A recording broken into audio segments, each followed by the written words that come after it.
What is up everyone, and welcome to some more F1 22. This time we're at the Dutch Grand Prix, Max Verstappen's home race, a race that was somewhat popular among a certain Orange army last year, and it's back on the back in the calendar for 2022. And yeah, here we are racing today. So last race it was an MG UK failure that got us, our second MG UK failure of the season actually. You can see the components in red are the ones that have actually failed during our season. We get a fitness center upgrade, which is going to provide a boost to Schwartzman's racecraft, awareness, focus as well, I think. But that's not going to be on the car, or not going to be on the car. It's not going to be implemented until the next race weekend. Here we have a event which simply is just do you want to improve morale or not? And I said yes at the cost of $50,000. And then we have the Pirelli hot lap for the weekend. I've done a few rival duels recently, so I thought I'll switch things up and go for another checkpoint challenge. These are usually pretty easy to get gold on anyway, so that was another thinking. Like the time trials and the checkpoint challenges are usually the easiest in my experience, and then I'd say probably average speed zone is the hardest, and then as you see we jump immediately to the end, and I did just about pass it. So that was the Pirelli hot lap, a nice $100,000, 1,000 team acclaim in the bank, which is always a nice way to start off the weekend. And now we are moving on to the race weekend proper. If you watched my last video, you may remember that I said I was not particularly strong around Circuit de Zandvoort, so I wasn't sure how this race weekend was going to go. However, obviously there's only a couple of straights, and I guess the pit straight's like medium length, but the other DRS straight is honestly quite short as far as straights go. So you know, I was thinking to myself that we really did have the potential to have a good race here if we can get track position and then just try and hold it. But obviously with a 10th place grid penalty, which we'll get for changing the MG UK, we're going to be going down the order quite significantly. We just have to hope that lots of other people suffer similar penalties to us. So yeah, there we go. We're on the telemetry, and you see there was no problems with tyre wear or pace or anything like that. Review our top three: Leclerc, Bottas, and Lewis Hamilton. And that's it. Practice is officially over. Until next time, goodbye. And yeah, we were pretty decently paced compared to the cars around us. Only 4 thousandths off Alonso on the same compound of tyre, so that was pretty nice to see. And then we can just speed through all the development boosts that I'm going to get. And we can see I've got quite a lot of resource points now, so I was actually I was considering going for that 1500. I realized it was major, not ultimate, as I previously said. It's just that we've got so many aero upgrades on the car, it now costs as much as a major upgrade, as an ultimate upgrade would cost if it was the first upgrade that you'd made. Because the baseline cost of upgrades in this game is for minor it's 500, major is 1,000, and ultimate is 1,500, and then add 50 for every previous upgrade you've done in that department. So I guess because we've done 10, it costs an extra 500. And then when I do this extra one here, which like you see here, I had a look, and when I saw it wasn't ultimate, I ended up going for the DRS upgrade instead. Because I was thinking to myself that, you know, this has had 41% knocked off of it, so it's going to be better sort of value for how many resource points I'm spending versus 1500, which would get us back in the fight as far as aerodynamics are concerned. But honestly, we're pretty good in that department anyway, so I figured our 1500 resource points would be better spent on something else at the moment. If we upgrade a few of the facilities, perhaps we can upgrade something else a little bit better. But now, with that out of the way, it is time to get into the qualifying session. And I think here what I'm probably targeting is Q2. That's a realistic goal. I'd quite like to get out of Q1. I think the car has the pace to do it, so we'll see how we go. Get up to the line on our first flying lap, and it's a 1:12.8, just behind Ocon, and ahead of the likes of Magnussen and Ricciardo. Hamilton, probably that's not a representative time, I imagine. And then we're improving by 6/10 as we come up to the line on our final flying lap of Q1, and it's good enough for P11. So we do make it through, and actually we have a bit more pace than I thought we did if we're going P11. I was expecting maybe sneak through in sort of 15th, maybe 16th, something like that. So 11th was quite an encouraging sight to see, and yeah, we'll see in a second how well our man Schwartzman did, I imagine, or maybe not. I'm not sure if I actually check or not. We'll find out. I'm becoming increasingly convinced that the answer is no, I did not check. But yeah, I was pretty happy to see we didn't check. I was pretty happy to see myself through in P11. I thought that was a pretty good indicator that we had some actual pace around the circuit. Obviously it's going to be quite hard to fight with the cars around us during the race, but we'll do our best. Up to the line on our first flying lap, and it's a 1:12.4. So not quite as good as our second flying lap in Q1, but only a couple tenths off, so definite pace. But Albon, meanwhile, has done a 1:12.2, I think, something like that, and he's kind of who I think I'm competing with here. So we're going to need a really good lap time on this second flying lap, which I'll show you the whole thing. It's only a short lap around here, you know, almost just over 1:10. So one of the shorter laps on the calendar. You see I run a little bit wide there, but I make it work, and I'm already sort of 2 tenths up on my previous lap here. So this was a lap I was actually quite happy with so far, and we'll see how much improvement or mistake I make over the course of the remainder of the lap. We come down to the sort of middle DRS straight of the lap. This is probably the part of the track that we excel in the most, I'd say. It's where I seem to be saving the most time over the competition. Generally speaking, 3 tenths up now. Mark gives me some warning about being in the drop zone, but I think we've got some good pace, so we'll see how we go. And yeah, you come to the line, we're improving by almost 4 tenths, and it was a 1:12.0, very nearly a 1:11, and it was good enough for P10, so we're through to Q3. Very, very solid work. I was very, very happy with that lap. That was probably the best lap I drove all weekend, honestly. Not to say that I think I was bad at any point, but simply that was a lap that I really hooked up. You know, I was probably only about a tenth off being P6, and I'm sure that Verstappen can set a faster time than that. You know, he's a home driver, for goodness sake. But I mean, we'll see what happens, I suppose. So now we're going through to Q3, and well, let's see if we can get any better than 10th. I doubt it, and especially because we only got 1 set of tyres left, means we'll only be able to set 1 representative lap time. It wasn't a particularly great lap either, in my opinion, and it was only good enough for a 1:12.5 in the end, which was 5 tenths off my Q2 time, and it's only 10th. I think had we perhaps set a time that was equivalent to what we did in Q2, it might have gone a bit better, but oh well. With qualifying finished, it's time to remind ourselves once again of our top 3: Verstappen, Leclerc and Sergio Perez. With qualifying wrapped up now, we have our grid lineup for the big race tomorrow. Be sure to join us then for what will no doubt be a fantastic race. So yeah, I think even if we had done, it might have only been 9th or something like that. I think Joe was probably the only driver that we were really looking to compete with there. But yeah, obviously with the penalty applied, we could be going down as far as P20. At this point in the season, usually lots of people are taking penalties though, so I think it's more likely that we'll be maybe P16, 17, something like that. It's impossible to tell really though.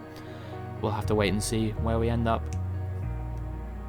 But yeah, I mean, that was a strong qualifying performance overall. Obviously, like I said, we're starting further back, but it still, I think, is a good foundation to build from over the course of the weekend. So yeah, I'm very happy with that, and I hope that we can improve. I hope that the AI in a straight line don't just absolutely blitz me. I don't think there's going to be much sort of alternative tyre strategy that we can really do here, but, you know, we'll have to wait and see. For years, the passionate Dutch fans have been easy to find trackside in races across Europe. Here this weekend, it's even easier to find the Dutch fans as they have a race to call their own once again. A warm welcome to all of our viewers in the Netherlands and around the globe, of course, as we get underway for the Dutch Grand Prix. Zandvoort circuit then, 14 corners, 10 to the right and 4 to the left, with plenty of steep camber and elevation changes to keep our drivers on their toes throughout the 2.6 mile lap. And watch out for cars making use of the DRS zone into turn 1 to attempt an overtake. Off the back of a fantastic qualifying session, it's time to see how our starting grid looks like for today's race. Charles Leclerc lines up on pole position and Lando Norris lines up alongside. Looking down the rest of the grid, we have Bottas, Joe, Max Verstappen, they've taken a grid penalty, and Ocon, Mick Schumacher, Perez, Albon and Carlos Sainz. They'll be starting further back after an earlier grid penalty. Russell, Vettel, Kevin Magnussen and Gasly. Stroll, Robinson, they've taken a grid penalty. Robert Schwartzman and Lewis Hamilton. Tsunoda, Ricciardo, Latifi and Fernando Alonso rounds off the grid. With preparations almost complete, let's head down to the track. Natalie Binkham joins me once again in the commentary box. It's fantastic to have you with us today. I'm curious though, how do you think the drivers stop those pre-race nerves from becoming overwhelming when you're lining up on the grid? Well, I imagine they'll be starting to feel the adrenaline as they anticipate the rundown into turn 1, a bit like preparing to go into battle. The unknown situation will bring nerves, but that's a good thing.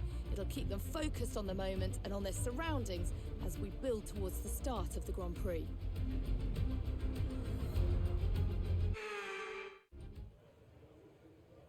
So, we're actually, I believe we're starting with Schwartzman just behind us in P17, so that's pretty good for him. I don't know if he got any penalties or not, but if he did, then clearly some people behind him have got more severe penalties. I see that Albon is in 9th and Vettel is in 11th or 12th, which is going to pose a threat of points from them, the sort of main competitors of us. And also a lot of cars in front of us are starting on softs, which is going to be quite difficult to contend with. I imagine they will probably have a lot more superior pace than myself on those tyres. But we'll have a look. We'll see how we go as we come back to the line and line up on the grid in P16, which is honestly not too bad. We can definitely still sort of challenge the fringes of the points from here. Very good parking once again. I'm getting a lot better at that actually as we continue to do it over the course of the season. And now here we go. The lights come on and the lights go out, and here we go. It's a pretty good start, all things considered. Obviously with the soft compound lines in front of us, they're always going to get a better getaway, but that's fine. And we just about managed to squeeze around the outside of Lance Stroll, and then the AI kind of slouches around there, I can't lie. You know, they're all sort of queuing for position, and I said, nope, I'm going to jump the queue. And I sweep around the outside of them in the first corner, and then in the second hairpin, I sweep around Albon and Perez as well. So now we're up in P8, so it's a very, very good start. I was very, very happy with how that went. And yeah, I mean, if we can consolidate this position, that would be fantastic. Obviously, we've got a lot of hard charging cars behind us. I think Russell, Perez, Sainz, all of them obviously starting behind us, and Hamilton too, actually, I believe. So it's going to be a challenge to keep all of them behind. But we've got a few cars that can probably contend with. There's the VSC gets deployed there. I'm not sure what that was for. Maybe an incident between a couple of people.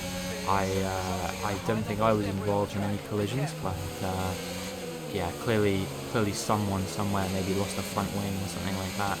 I did wonder whether it might have been Alex Albon, because he seemed to be dropping off the back of me quite rapidly, but yeah, we seem to have gotten away with it as yeah, the VSC is ending now, and my Delta looks good. I'm always very worried here that I'm going to get a drive-through, but yeah, we had a good amount on the Delta, so that was fine. And now the sort of order of the day, maybe try and challenge with the likes of Schumacher in front and Bottas as well. And I believe Zhou Guanyu is actually in second place as we cut to lap 3. And this is Verstappen we're now looking at with Schumacher just behind him.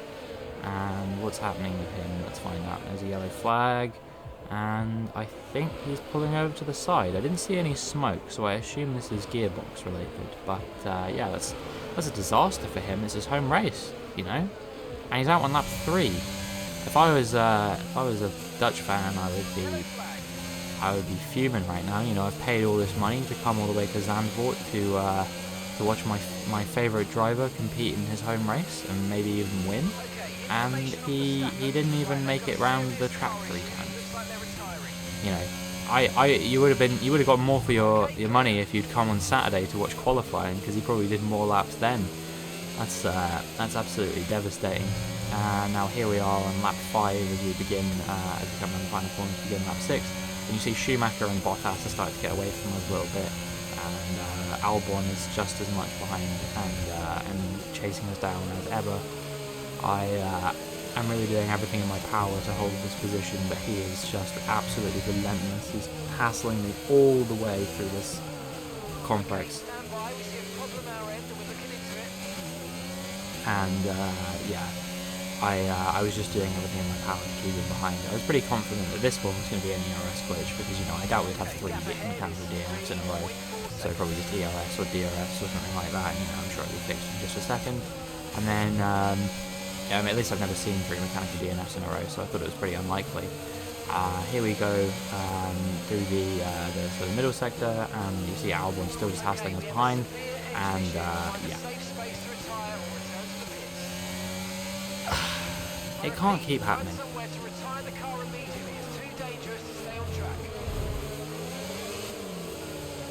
It just can't. It just can't keep happening, surely. Surely eventually... you know, it's always when I'm in the points, or just on the fringes of the points as well. It's never been when I've been running in, you know, P17 through 21. It's always when I'm running in P8, P9, P11, something like that. So, I don't know, man. Difficult race then on a circuit that demands complete concentration, but they've persevered to take the win here today.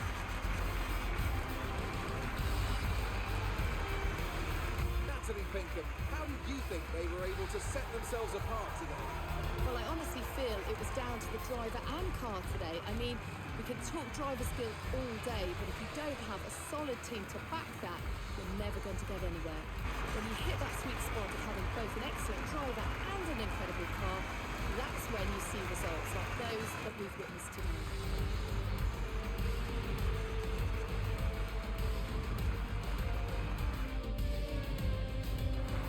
The podium, you can see that red suit familiar to fans across the globe.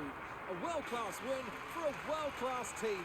Ferrari do it again. So there we go.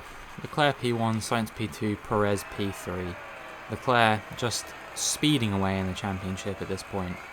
And I don't know what more I can do at this point, honestly. I've driven about a quarter of a Grand Prix distance in the last 3 races. We did 4 laps at Hungary, 7 at Belgium, and now 6 at Zandvoort. It just doesn't feel right. It just doesn't feel right.